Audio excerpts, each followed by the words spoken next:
Malaysia, and Indonesia. It doesn't mean we are not going to have difficulties. It doesn't mean you're not going to read in the newspapers that somebody says that we are trying to fix their tourist trade. Why, I don't know. It doesn't mean that there will be no more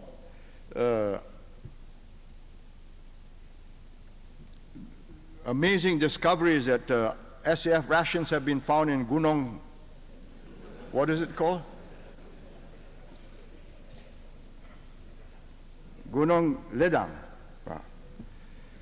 Why the SAF would want to find out some secret machinery or telescope in Gunung Ledang, I would never know. I must ask them. Maybe there's some mysterious plant there. But why should we want to check that area? So, but we must get used to it. Well, I have got used to it. And there will be more. But of course, each time such a thing happens, I think whilst we don't take it seriously, some people may take it seriously. So I think we should come out with a proper statement. You know, we make the mistake of judging other people's reactions by our reactions, which is one of mirth and merriment. Because to me, it's what would SID, which is our external intelligence or the military intelligence, want to send trackers up Gunung Ledang for? Do we want to put up a periscope there? A radar station? What is it about? What military value is it? But of course, all this should be spelled out. Then temperatures, I hope, will come down. But all that said and done, at the top, and gradually I see Dato' Ahmad Rahmat saying there is understanding now from him, who has always had a somewhat critical approach to Singapore's activities on attitudes and policies. I say that's real progress, and I welcome that statement. But our good fortune has been that Dr. Mahathir, who is the Prime Minister and who decides policies, has the strength to override the hang-ups of his politicians and officials that arose out of separation. And that made possible this cooperation. Now, he gave me and he gave Singapore the permission which no other Prime Minister agreed to, that we can deal direct with any state government. That enabled us to establish lines direct to Johor, direct to Penang, now Kuchok Tong hopes direct to Kuantan and Pahang, which is good. I tried direct to Kedah, Alor, I went there, and I think that was a breakthrough decision that has made this cooperation possible. It also means when he supports this growth triangle, or at least he said President Suharto supports and he does not object. Now that's an important position, which means he is prepared to see Johor forge ahead of his own homestead in Kedah. Because once it is linked up with Singapore, it's going to go much faster. I welcome that statement. I know he drives a hard bargain, I can tell you from experience, but I also know he keeps them. And fortunately, I've been able to get on with him. That doesn't mean we didn't have some terrible fights when we were in Malaysia and over separation, but we've been able to put that behind us.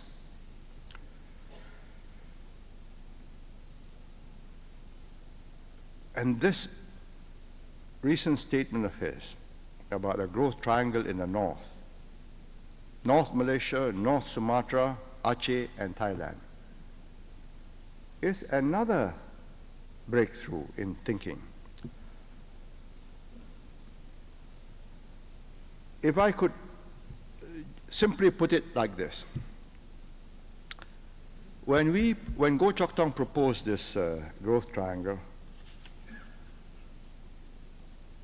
I had my doubts whether it'll come off. Because each one meaning both Indonesia and Malaysia, wanted their outer regions to be linked and developed by the center, not plugged into Singapore. You know, 20, 30 years ago, before confrontation, 63, the Singapore dollar was the currency in the Riau Islands. When you go there, you don't exchange, you just trade in Singapore dollars. And of course, you know that in the old days, there was only one currency for Malaya and Singapore, just interchangeable. There was reason of geography, of economics, of history in it, because these territories were part of the Riau Empire, the Sultanate. The Sultan was in Riau. The capital, one of the capitals was called Lingga, Riau Lingga, and that Sultan had a Temanggung in Johor. And of course, they also owned Singapore. And Raffles, Mat Fakwa, who came here 1 month before Raffles in 1819, in January, produced the Temanggung, and he signed over Singapore to Raffles. So we are really going back into history where this was one unit, one economic unit because of geography and the economics of the region. Similarly too, when I was in Alostar last year, I went to see some of the excavations. They found Indian artifacts from India, from China, porcelain, and that was the center of a great trading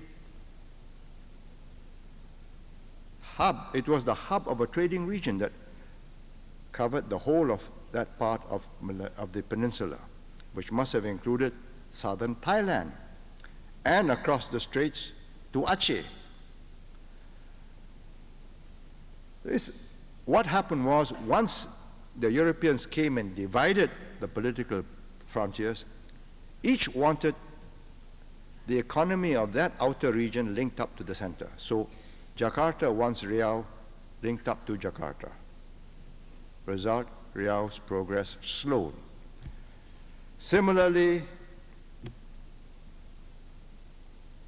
southern Thailand linked up to Bangkok. Now, if they could cross over, ignore these boundaries, you re-establish the old patterns of trade. It's like what's happening in Eastern Europe.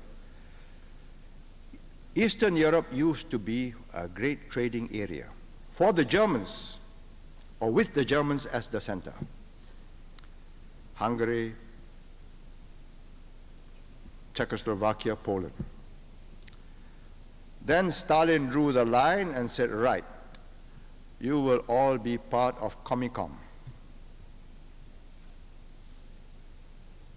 So the wall came down and their links were cut.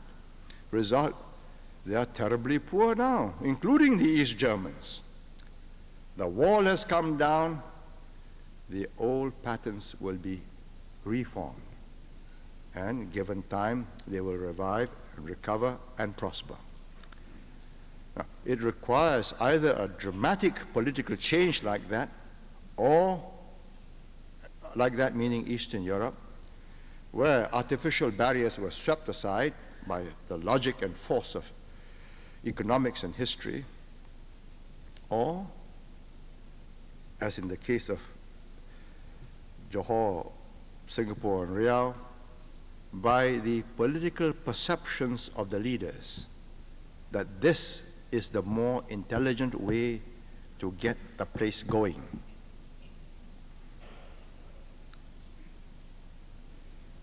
Now, with that as a setting, all will grow. Of course, we had the advantage, the old guards, of being of the same generation.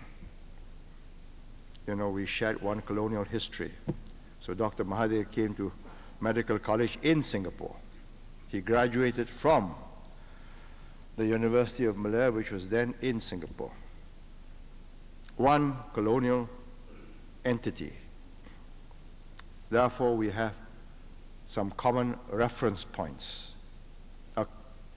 And what the younger leaders do not have is this common experience. It's a plus and it's also a minus, because the plus is that we understand each other very well. But of course, understanding each other very well also means we quarrel with each other very well. Because we know exactly what it is we want, and the other side will not concede. Now, the Choctaw's generation will be different. First, they have grown up in separate entities, and languages are different now. When I was a young man, or when I was a young boy, Malay was the lingua franca of Singapore. It's Bazar Malay. It's what I relapse to when I'm tired, making a Malay speech when I'm tired and I can't put the prefixes and the suffixes.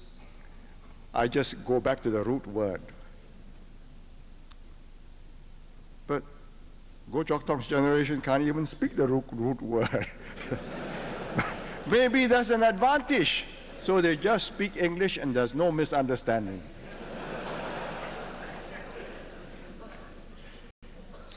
But I think I've told you, make use of the time that Dr. Mahathir will give Singapore to broaden and deepen these ties, build up a relationship which is naturally cooperative.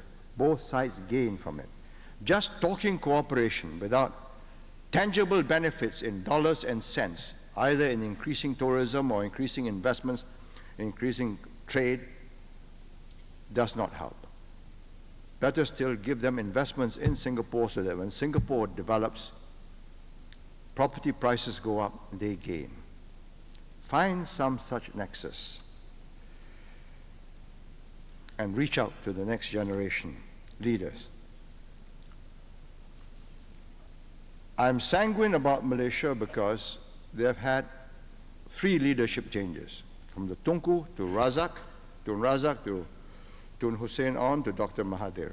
So the next one will be a 4th change. It's more or less within a certain framework.